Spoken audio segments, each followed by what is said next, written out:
Hello and welcome to the S3 Hosting for Beginners video course. You've made a smart choice on deciding to get access to this course so that you can begin to set up your Amazon S3 account and begin to upload big video files, audio files, or even images, or any file that you want to upload to your account and save a lot of money. So my goal and the purpose of this video course is to get you to that point. So I'm going to keep this simple, straightforward, and to the point. So first things first, what I want to do now is give you a quick overview of the video course so you know exactly what to expect. And that way you'll see the step-by-step process and you'll be able to implement it at a faster rate. So obviously this is video number 1, which is the introduction and quick overview. Video number 2, I'm going to talk about calculating your costs. It's good to have an idea of your numbers and potential budgeting so that you can kind of put money aside for your monthly and yearly budget. Now, I will say with Amazon S3, you're going to save a lot of money. In fact, when we took the move from a dedicated $300 per month server to Amazon S3, we now pay about $30 a month. And we're utilizing a good amount of bandwidth, which you'll see more in video number 2, which is going to be an eye-opening experience. So video number 3, we're going to talk about what you need. So there are a few things you need before you can get started. Video number 4, we'll talk about the recommended softwares and why. Video number 5, we'll connect to S3 utilizing those softwares. We'll create buckets and folders in video number 6. Video number 7 is going to be about protecting your Amazon bucket by preventing unauthorized access. So a lot of people are unaware of this, but they create an Amazon bucket. They set everything up on their download page and people begin to download the files. That's great and all, but a lot of people forget to protect the bucket. So what ends up happening is people share those links or they put it on their own site, and then guess what? They're utilizing bandwidth that you have to pay for. So this is a very important step, and I'm going to show you how to do it right. Video number 8, we're going to talk about transferring files from the PC or your Mac to your Amazon S3 account. And of course, last but not least, video number 9, we're going to talk about getting the URL to each file. So this is crucial, especially when you begin to build out your download pages. You need to have the direct link, right? So what I want to do right now is just to create a flow chart so that you can visually see what is happening as far as integrating your existing web hosting account with Amazon S3. So I want to make sure that you understand that you're not replacing your web hosting account, but rather what you can do is you can size it down while using Amazon S3. So right now you have a web hosting account, right? And some of you could be paying $10, $20 a month. You could have your virtual private server and you could be paying $130 a month. Or you could have your dedicated server and eventually hit that $200 to $300 per month. Now, by using Amazon S3, what it does is it alleviates the burden of having to host tons of heavy duty files like video files, audio files, and images. So what ends up happening is, yes, your web hosting account works now and you could be paying a low fee. But over time, what's going to happen is as your company grows or as your website grows, you'll get more and more visitors, right? So the more visitors you get, the heavier of the burden it has on that particular web hosting account or server. And then what will happen is the web hosting company just asks you to, they'll say something like, well, you're maxing out your account, so you're going to need to upgrade to the next level. And ultimately you're going to find yourself paying for a dedicated server. Now, what Amazon S3 allows you to do is allows you to grow on a long-term basis without having that burden. So you can essentially get a cheap virtual private server for $25 and host your domain here. And then place all the images, videos, audio files, just big files that people are going to download or utilize your bandwidth. And you can place them on the Amazon S3 account. So what that does is it alleviates you from having to actually step up to the next level, and so forth. So actually what happened was we had a dedicated server, and we actually moved down to a cheap $50 per month virtual private server. So now what we do is we use that as a virtual private server, meaning that what other people do does not impact our actual account. So now we have a cheap web hosting account, and we link the images, the videos, the audio, and the big files over here. Because with Amazon, what's nice about this is you could have thousands of people per day accessing the Amazon S3 servers, and it's not going to phase them. It's not going to crash your account or anything. The people that are visiting here, they are going to just go to your basic yourdomain.com. They might be visiting your WordPress site, but all the images are and videos and everything are over here. Now, you could put the images here and just stick the big videos, audios, or big files over here. That's something that we did during product launches, for example, is we found that a spike of traffic can crash your whole server. But by placing, before Amazon S3 was available, we would place the images, videos, and audios and big files on a different server. And that's how we would combat this whole situation. So I just want to make that clear, that you understand that this doesn't necessarily replace this. You still have the web hosting account. You still have WordPress on this account. You can still have images. But the whole goal is to alleviate that burden. All right. So now that you understand how it works, let's move on to the next videos, and I'm going to show you how to actually get this done. So with that said, let's just jump straight in and go into video number 2, and we'll talk about calculating your costs so you know exactly what to put aside as far as your budget. Welcome to video number 3. We're going to discuss what you need before you can get started.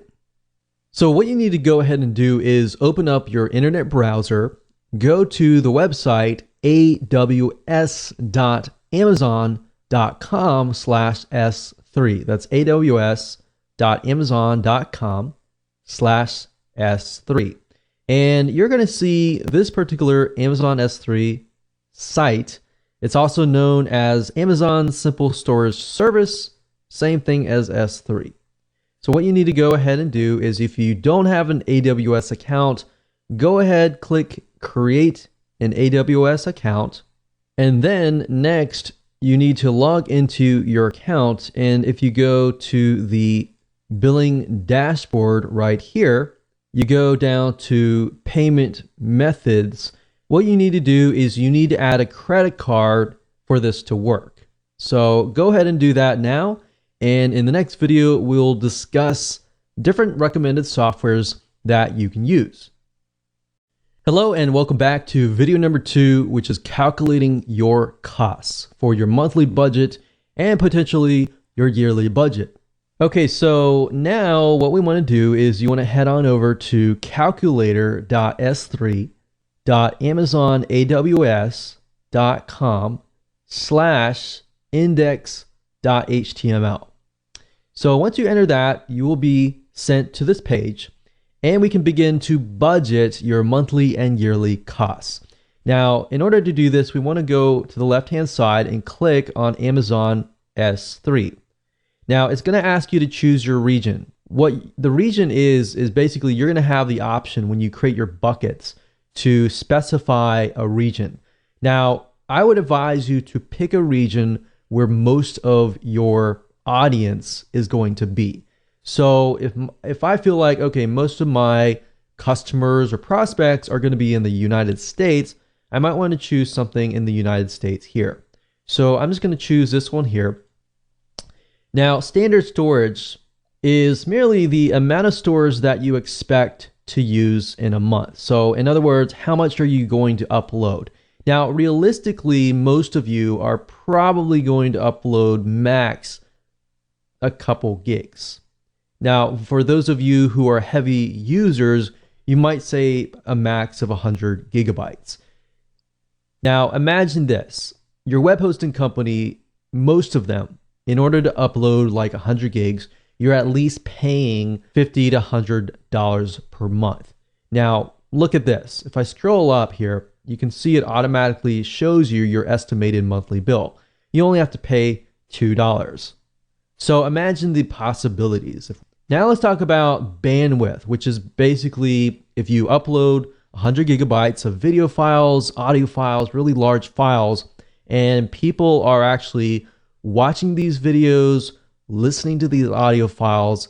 Basically, if you have a file or a video file that's, let's say, for example, 20 megabytes.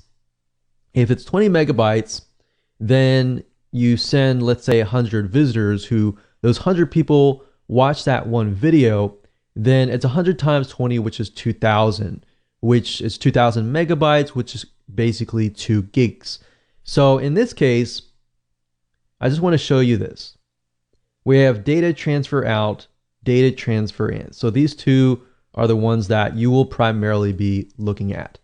So let's try to max it out. Let's say, for example, that we have 500 gigs per month data transfer out and 500 gigs in. How much is that going to cost me? $55 per month, which is not a lot of money compared to web hosting companies that usually promise you unlimited plans, and realistically, there is no unlimited plan. So let's max it out and let's just say 500 gigs out and 500 gigs in. Now, I will be honest, most of you will never really reach even 300 gigs in and out. So if that's the case, then you're paying only $37 per month. You see, so for example, I have about 100 gigabytes worth of storage space, and I'm using about 300 to 500 gigs in and out.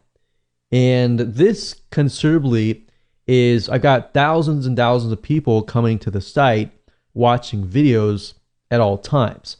So unless you're at that point, you're not even going to have to pay anywhere close to $27. So I would say the majority of you, if you're just getting started, or even if you are a heavy user and you do have thousands of people visiting your site, you're more likely to be about in the range of 150. So even that case, you have a $14 monthly bill. So $14 monthly bill, that times 12, we'll just do 15. It's about $180. So that is a lot better, and considerably, it's a lot faster compared to web hosting companies. And we've tested this over the years and found that Amazon S3 is just saves you a lot of money and headache in the long term. So this allows you to have a basic web hosting account where you can put your website on it, but then put all the heavy files like the images and the videos and the audio files and the big files on Amazon S3. So now that you know how to budget, let's move on to the next video. Welcome back. This is video number 4. We're going to talk about recommended softwares and why we recommend each one. So back in the day, before a lot of these softwares evolved, you had to go to Amazon, you had to mess with all the technical buckets, and you would have to figure out all the technical documentation. But now, because there are softwares that all you pretty much have to do is get your secret and access ID connected to your Amazon account and to the software, the system will actually create the buckets for you within the program itself, which we'll walk you through step by step so you won't get lost. But with that said, Cloudberry Lab is one of the ones that we recommend and that we will be using in this particular video course. Now, to get here, you go to cloudberrylab.com, you click on products, and you click on Amazon S3. Now, what we like about Cloudberry is they offer you a lot of good educational information. So beyond this video course, you can learn a lot and a lot of updated materials, such as I'll show you later how you can get access to access policies, or in other words, ways to protect your Amazon buckets. But beyond that, Cloudberry also allows you to connect to FTP or your website and other file hosting servers. So there is actually a free version which you can download, and then of course they have a pro version. So if you just want to start out with the free version first, and then you feel like you can upgrade to the pro version and you want to upload files at a faster rate, you can do that. The second software is S3, and same goes for that. It's only compatible with Windows clients. Now, the S3 browser, it also has a free version, which you can download. A lot of them are very, very similar, but produce the same results. Now, if you use a Mac computer, so another software that we recommend is cyberduck.io. That's cyberduck.io. And when you go to the site, as you can see, this is compatible with FTP, S3. As you can see, it is compatible with both Windows and Mac. So I just wanted to show you this if you are a Mac user. Now, another option that you can take is by using the S3 Fox, which is a plugin for Firefox. So to get here, basically search for S3 Fox Firefox plugin, and you'll go here. Now, while this does allow you to connect and upload files for free, the problem with this is it doesn't have as many features as S3 Browser, Cloudberry, or the other programs have. So just keep that in mind when you are going through and deciding on which software is best for you. Hello and welcome to video number 5. We're going to discuss how to connect your software to your S3 account so you can begin to upload files. Okay, so the step number 1 consists of you opening up your Cloudberry S3 or S3 browser, or even the CyberDuck if you're using a Mac computer. Most of them are very, very similar. Now in Cloudberry, we're using this because we really like Cloudberry. We've used other softwares before, and we just like Cloudberry. So really it comes down to your preference. Now, they're all the same. Now with Cloudberry, what you can do is on the left-hand side, you're going to see source. So under source, it says my computer. So we click this drop-down menu and we click on new storage account. Now with Cloudberry, it gives you a ton of different options. Now you don't really need most of these options, but it gives you the option to connect to your website FTP. And what you can do is you can actually transfer files from your FTP or your website to Amazon S3. So that's a nice thing. If you want to transfer files from here to here or from your computer to Amazon S3, you have the option to do that. So what we need to do is we need to create an Amazon S3 storage account. So we click this, double click it. Now it's going to ask you for the display name, which is basically, it tells you what the account is, and that's just for you. Next, it's going to ask you to enter your access and secret keys. And these are 2 items that you can only get from your Amazon account. Now, the same with S3 Fox or S3 Browser or CyberDuck. They're all going to ask you for the access key and secret key. What's nice about this is once you get the key, it'll connect to the system and you don't need to worry about creating buckets within the Amazon S3 dashboard, which is something that you used to do. So you can do everything within the program itself. So now what I want to do is step 2 is to show you where to get these access and secret keys. Now, assuming that you have created the Amazon AWS account, what you need to do next is, after you have added your credit card, is up at the top, click on your account name and click on My Security Credentials. So at this point, it's going to forward you to this particular page. It's going to say you're accessing the security credentials for your AWS account. So click continue. And then next, we need to go under this item here, access keys. And then of course, you're going to see create access key. Now keep in mind that you can only have 2 active access key IDs. You cannot have more. So if you need to make more inactive, you just click on make inactive. Once you click on create new access key, it'll create a brand new access key and it'll create those 2 keys that you need. So once you have those 2 keys, all you have to do is enter the access key in here, secret key in here, and that's it. And then you're good to go. Once you're done with that, you click on OK, and then you will have an account created within here. So now all you need to do is simply select that particular account, and that's all you have to do right now.